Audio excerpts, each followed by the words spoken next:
हंगामा किया गया कि प्रश्न पत्र का जो लेवल है बहुत ही इजी प्रश्न का पत्र का लेवल होने के बावजूद भी क्या स्थिति रही, इसलिए वो एक उदाहरण।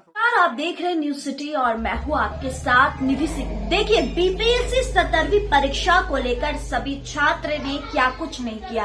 अपनी मांग पूरा करने के लिए छात्र से लेकर जाने माने शिक्षक तक भी धरना स्थल पर बैठे, जिसको लेकर रिजल्ट भी जारी कर दी गई है। अब रिजल्ट जारी करने के बाद देखिए क्या कुछ बयान आता है। जी हाँ, परीक्षा नियंत्रण ने बताया कि एक प्रश्न जिसे लेकर काफी सवाल उठे थे, जिसमें विधानसभा सदस्य के निर्वाचन क्षेत्र के संबंध में पूछा गया था और कि उसे इस प्रश्न प्रदर्शन करने वाले लोगों ने सिपाही परीक्षा के स्तर पर भी नहीं माना था।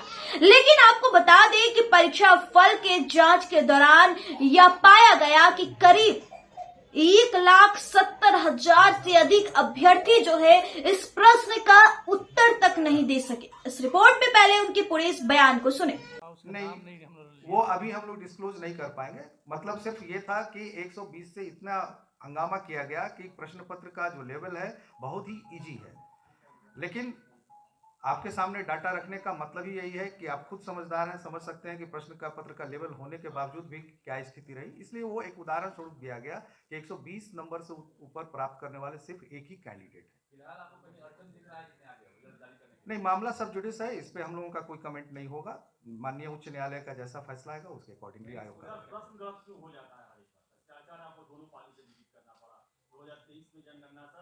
देखिए, एक मिनट। प्रश्न पत्र, जहां तक बात है कि प्रश्न पत्र में अगर थोड़ी सी भी त्रुटि कहीं हो जाती है तो ये स्टूडेंट के लिए ही हम लोगों को उसको हटाना पड़ता है और उसमें हम लोग नंबर एडिशनल करते हैं। जहां तक प्रश्न पत्र गलत होने का सवाल है तो एक साथ करीब 7 से 8 हमारे एक्सपर्ट्स का प्रश्न पत्र आता है और उस प्रश्न को मिलाकर ये तैयार किया जाता है। उसमें से टाइपिंग एरर वगैरह के कारण जो मिस्टेक होते हैं, ये गलती होता है। और आयोग उस प्रश्न पत्र को देखता भी नहीं है, जो सील्ड आता है उसी सील्ड के रूप में वो आता है और वो प्रिंट होकर सबसे पहले हमारे प्रश्नों को देखते हैं हमारे कैंडिडेट्स। इसलिए उस चीज में अगर कोई टाइपिंग एरर होगा, कोई त्रुटि हो सकती है, इसी कारण से ये गलतियां हो गई। अभी एक प्लीज अब आपका प्रश्न है, बताइए, नाम बताएं कृपया। ठीक है जी। हाँ, डिपार्टमेंट का जो प्रोसेस है हमारे यहाँ कि यदि आयोग के विरुद्ध आप अफवाह या भ्रामक न्यूज फैलाते हैं तो 3 वर्ष से लेकर 5 वर्षों तक का डिपार्टमेंट है।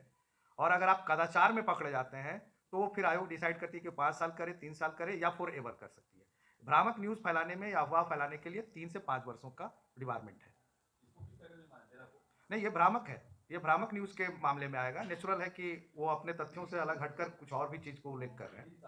ये 3 से 5 साल का है, उसको आयोग के ऊपर डिपेंड करेगा कि कैसे उसको। आपने इस रिपोर्ट में परीक्षा नियंत्रण के बयान सुना। उन्होंने सीधे तौर पे कहा कि जो एग्जाम करने को लेकर प्रदर्शन इतने जोरों शोरों पर हुआ और कहा गया कि परीक्षा पेपर में बहुत ही आसान सवाल थे, लेकिन इतने सारे अभ्यर्थी जो है उस सवाल का भी जवाब सही से नहीं दिया गया। इस रिपोर्ट में बस इतना ही। देखते रहे न्यूज सिटी। बहुत बहुत धन्यवाद।